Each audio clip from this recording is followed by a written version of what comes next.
It was supposed to be a celebration. Denny Hamlin had just swept 3 consecutive races, Nashville, Michigan, and Pocono, one of the most dominant stretches any driver has put together in a single season. At his age, his experience level, and with a championship still on the line, that kind of run should have owned every NASCAR headline for weeks. But then came the question. And then came the answer. And 2 words, just 2, turned a victory lap into a firestorm that NASCAR is still trying to contain. We are closing in on 4,500 subscribers here at NASCAR Racing Today, and we are almost there. If this kind of real, deep dive NASCAR coverage is what you're here for, subscribe right now, hit the like button, drop a comment, and share this video. Your support is not just a number, it is what makes content like this possible.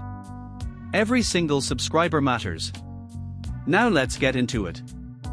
Hamlin climbed out of the 11 Toyota at Pocono Raceway after a commanding win. 3 in a row. The cameras were rolling, the microphones were up, and the question landed cleanly: what do you say to people questioning Toyota's dominance right now? He didn't deflect. He didn't give a PR answer. Denny Hamlin looked straight into the question and said it: fair advantage. The room shifted. Not chaos. Not yelling. Just that specific kind of silence that tells you something important just happened, the kind where everyone is deciding at the same moment whether what they just heard means what they think it means. Fair advantage. Not we work harder. Not there's no advantage. Fair advantage. 2 words that confirmed what one side of NASCAR fandom had been whispering about for months, and lit a match to it at the same time. Within the hour, NASCAR Twitter was moving fast. NASCARCasm posted, "Fair advantage is the most Denny Hamlin sentence ever spoken."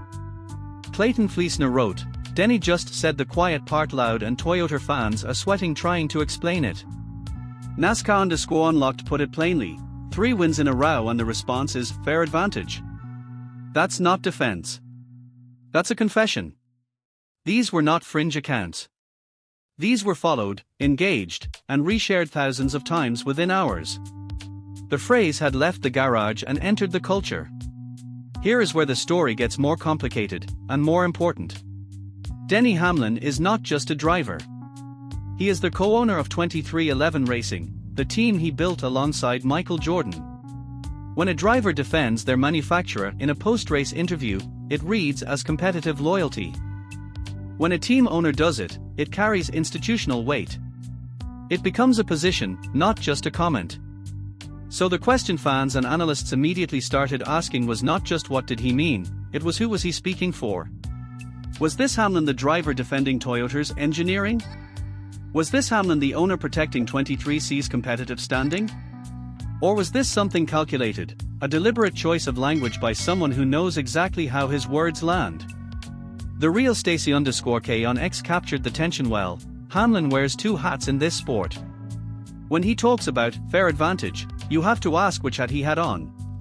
That dual role, driver and owner, means nothing Hamlin says about manufacturer competition is ever just an opinion. It is policy. It is positioning. And in a sport where manufacturer politics quietly shape everything from car development to team funding, that distinction matters enormously. Meanwhile, on the other side of the garage, silence. Not a single Chevrolet or Ford driver stepped to their microphone to push back directly. No names called. No challenges issued. And in NASCAR, that kind of silence is never nothing, it is just politics with no microphone attached. Speedway Digest noted it publicly: every Chevy and Ford driver has given the exact same non-answer about Toyota's run. Rehearsed. Coordinated. And very telling. The silence did not calm the situation. It fed it. Fans filled the vacuum with speculation, and the story that should have faded after one news cycle kept building. Then came the inspection. NASCAR ran a full technical check on Hamlin's 11 Toyota following the Pocono win. The result, clean. No violations. No irregularities. On paper, this is where the story ends. Cleared by the sanctioning body, no rules broken, case closed. Except that is not how NASCAR fandom works, and it never has been.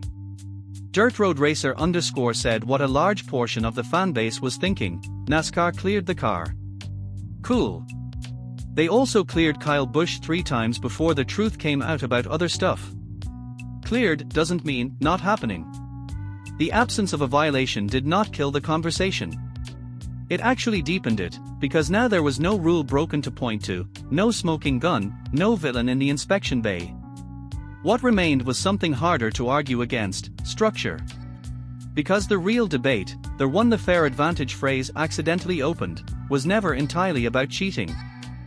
It was about how Toyota operates as a manufacturer in NASCAR's current era. Fewer teams. Tighter internal collaboration. More concentrated data sharing. That is not illegal.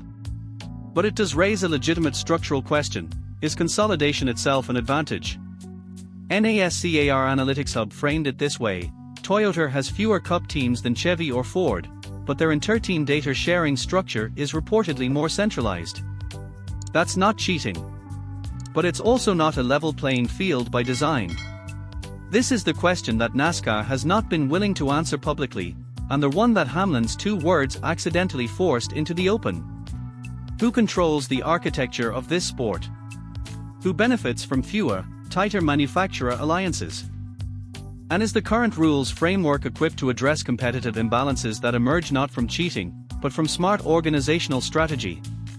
Matt Weaver _AR reported in the weeks that followed, multiple team owners from non-Toyota camps have quietly raised manufacturer balance concerns with NASCAR officials. Nothing formal yet, but the conversations are happening. That is the level this story had escalated to. Not a garage rumor. Not fan anger. Actual ownership level conversations with the sanctioning body. And through all of it, the tweets, the inspections, the diplomatic silence from rival teams, Toyota kept winning. Every subsequent checkered flag arrived with a comment section already primed. Every dominant lap split the room again. The phrase fair advantage had permanently attached itself to Toyota's 2025 results, and no clean inspection report was going to remove it.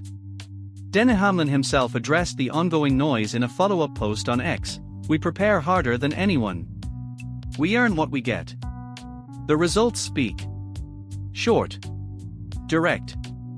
And predictably, it only added more fuel.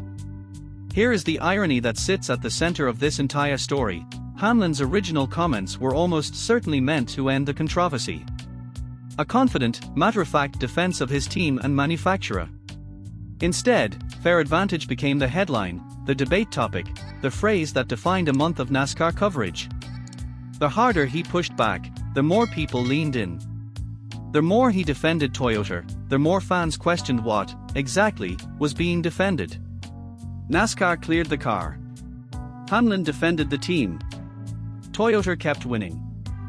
And nobody, not the fans, not the rival teams, not the media analysts, walked away satisfied with any of those 3 facts sitting next to each other. Because this was never really about one race. Or one phrase.